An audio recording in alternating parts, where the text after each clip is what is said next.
Terima kasih Anda kembali bersama kami pemirsa dan kita akan mengulas rekomendasi saham pilihan dari Mas Henry Widiantoro, Investment Specialist RDK Elite Sekuritas. Datanya pemirsa kami rangkum dalam grafis berikut ini.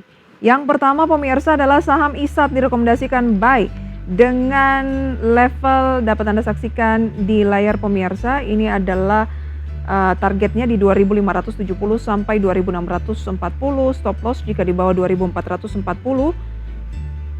Kemudian entry level di 2.450 hingga 2.520. Antam buy on weakness, EXCL trading buy, Java buy on weakness. Itu dia rekomendasi saham pilihannya pemirsa yang akan kita ulas untuk range yang patut menjadi perhatian menurut dari Mas Henry pada pagi hari ini. Tidak ada properti ya Mas Henry? Belum ada, karena saya lihat properti di sini mungkin momentumnya adalah bulan Januari setelah cut rate di Indonesia. Setelah The Fed pangkas suku bunga, baru momentum untuk melihat ke properti. Kalau saat ini ya saham-saham ini yang menurut Anda menarik begitu ya. Oke. Tadi kita sudah membahas mengenai Antam, menarik untuk mengulas ISAT ya. Apa yang menarik dari ISAT sehingga Anda merekomendasikan saham ini di tengah kompetitornya begitu ya, ada Friend dan juga Excel yang akan merger melahirkan entitas baru. Oke, saya lihat ya kalau dari perspektif saya selepas dari ARPU-nya untuk ISAT ini cenderung yang relatif tinggi dibanding yang lain ya. Saya lihat revenue yang dihasilkan oleh ISAT cenderung stabil jika dibandingkan dengan emiten lain. Taman di situ isi fundamental. Valuasi juga cenderung relatif lebih murah. Selepas itu, kalau saya lihat secara teknikal ya, di sini ISAT menariknya saya lihat bahwasanya udah potensi untuk mengalami technical rebound berbalik tren dari sebelumnya downtrend ya. Di dalam sebulan terakhir ini nampaknya ISAT mulai ada tanda-tanda untuk mengalami technical rebound. Selepas itu juga asing juga di saham ISAT ini mulai melakukan akumulasi dalam periode 1 bulan terakhir. Oleh karena itu saya lihat bahwasanya ISAT secara keseluruhan baik dari fundamental maupun teknikal cukup menarik. Cukup menarik, tapi lebih ke trading buy saja, berarti jangka pendek saja memanfaatkan momentum jelang akhir tahun begitu ya? Oke, kalau kita meluas sedikit ya ke merger dari Friend dan juga XCL yang melahirkan entitas baru, kabarnya ini nanti akan membuat pangsa pasarnya hampir menyamai ISAT atau Indosat seperti itu. Tapi yang menjadi perhatian juga adalah bagaimana nasib dari investor dari Friend, karena kan nanti akan dileburnya ke XCL. Ya, kalau kita lihat nasibnya mungkin yang sempat saya baca di sini ada potensi delisting ya. Delistingnya namun di sini ada mekanisme tender offer di situ. Dan nanti dapat rasio tertentu sehingga sekian 93 atau 94 lembar saham Friend itu bisa dikonversikan menjadi satu lembar saham Excel, which is kalau saya lihat sebenarnya dari sisi potensi skenario yang ada sebenarnya kurang gitu menarik karena menariknya adalah ada standby buyer-nya. Namun tidak menariknya adalah range buy dari standby buyer-nya cenderung terbatas. Sudah berada pada level area sekarang. Misal Friend di 25 sedangkan Excel di sini di kurang lebih di harga saat ini 100 perak di atas harga saat ini gitu kan.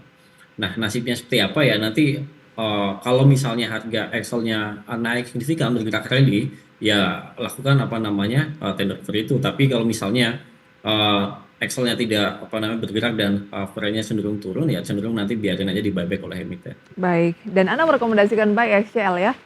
Yap. Baik, XCL buy berarti ini bukan cuma jangka pendek. Yap. XCL? Excel cenderung sebenarnya range jangka panjangnya bagus, namun jangka pendeknya nih cenderung terbatas pergerakannya. Karena ya seperti yang tadi saya katakan ya range buyback yang seperti spill kemarin itu nggak jauh dari harga sekarang, kurang lebih 2430 atau 2380 antara artinya kurang menarik. Secara jangka pendek kurang, namun secara jangka panjang harusnya menarik karena Excel bisa jadi salah satu one of the biggest perusahaan jasa telekomunikasi terbesar di Indonesia juga di situ ya. Oke, jadi ini kita lebih baik buy untuk medium term atau kita trading aja terlebih dahulu? Sebenarnya kalau trading kita manfaatkan di sini ada MA 200 sebagai level resisten pertamanya di level saat ini ya di level 2280. Kalau udah itu mungkin nanti cenderung konsolidasi terlebih dahulu. Nah kalau misalnya strateginya saya cenderung untuk mid term atau long term sih di situ. Baik, dengan target price? Dengan target price kalau misalnya jangka pendek kita lihat ada pada EMA 200-nya sekarang di level 2280. Nah, jangka menengahnya di level 2370 hingga level selanjutnya pada area level 2650 sebagai level Oh, resisten sekaligus high di jangka menengah hingga panjangnya. targetnya 2.600-an begitu ya, terus bisa break Ya. di 2370 dengan batasi resiko jika turun atau stop loss di posisi berapa? Kalau kita lihat batasan resikonya ya, ini saat ini momentum untuk apa namanya memperketat level stop loss-nya kalau misalnya dia breakdown di level 2220. Karena di situ kita lihat di level 2220 hingga level 2280 adalah level di mana MA 20, 50 dan 500 itu menyempit sehingga ketika breakdown ya otomatis ada potensi untuk terjadi downtrend. Namun kalau saya lihat potensinya ya setelah konsolidasi panjang ini dan asing masuk terus di saham Excel, saya rasa ada potensi untuk Excel secara jangka menengah akan ke atas. Oke, XL jangka menengah ada potensi ditarik ke atas. Ya. Untuk saat ini di 2280 sedang dalam bullish harami. Yes. Ya, baik. Itu dia untuk XCL. Satu lagi ya, buy on weakness Java. Dari Poultry, apa yang menarik dari Java? Kalau saya lihat dari Java ya, secara fundamental bagus. Ada potensi untuk secara full year itu dari si pendapatan maupun bottom line di sini ada potensi grow dengan grow yang cukup signifikan.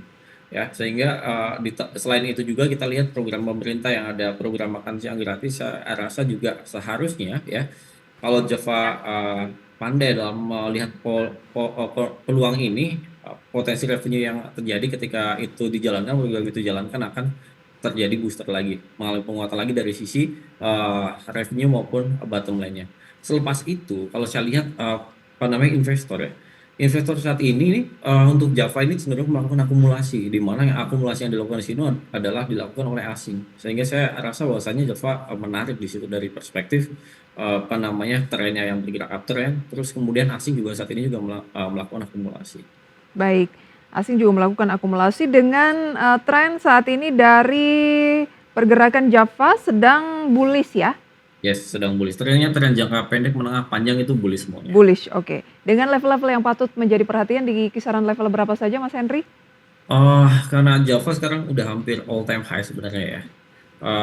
Saya melihat bahwasanya level selanjutnya yaitu di level 2000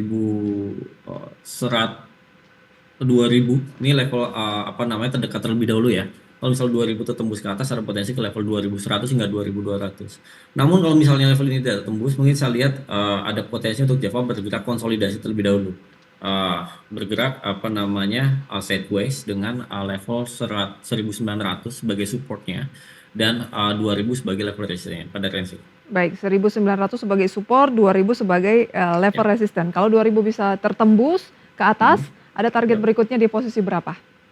Eh, Terdekat 2100, selanjutnya adalah 2200. Kita gunakan 2.200. angka bulat itu sebagai level resisten psikologis juga. Baik, 2.100 kemudian 2.200. Ada lagi mungkin yang tidak masuk dalam daftar grafis tadi, Mas Henry? Saya lihat tadi di rekomendasi tadi pagi saya berikan ada DKFT ya. Di situ DKFT. di mana saya melihat DKFT cukup menarik secara jangka pendek di situ dan jangka menengah dari si story ya. Kalau story seperti yang tadi saya katakan nikel ya, nikel ini trennya akan bergerak bullish menurut saya mengingat demand dari apa namanya mobil listrik akan naik karena ada kebijakan dari pemerintah yang kemungkinan besar akan memperpanjang subsidi atau pajak ditanggung pemerintah untuk apa namanya perusahaan-perusahaan nikel sehingga demand dari nikel itu akan relatif besar lagi di sini. Nah, saya lihat di sini namun untuk DKFT ini pergerakannya cukup lincah sehingga ya saya rasa ketika memang terjadi break up ke atas harus dibarengi dengan profit taking yang lebih ketat di situ. Namun ketika terjadi koreksi dengan mengalami pelemahan di bawah level EMA 20-nya di areal 220, 230 ya, saya rasa perketat juga level stop loss-nya di situ untuk DKFT.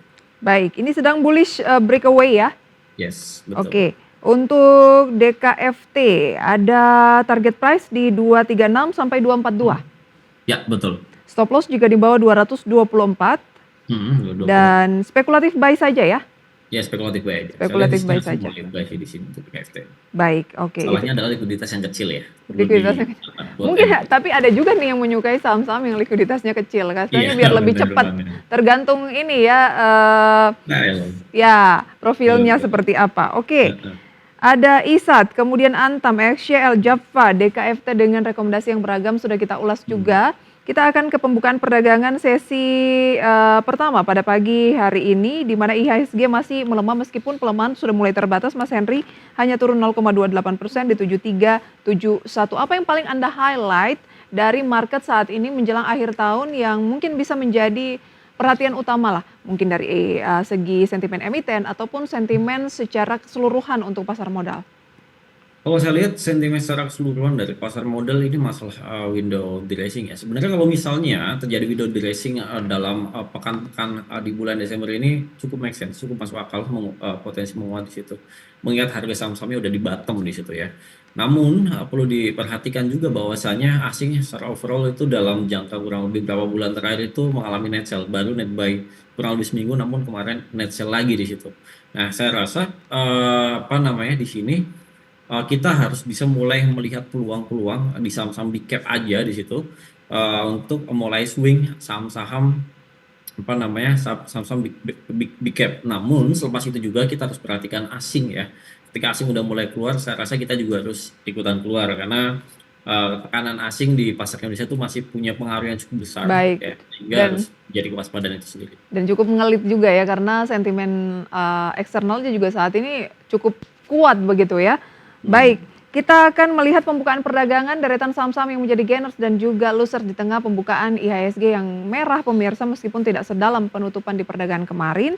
Ada Adaro yang membukukan kenaikan di atas 2% pemirsa di 2.590.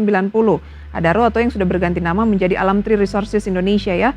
Kemudian anak usahanya Adaro Andalan Indonesia pemirsa naik 2%.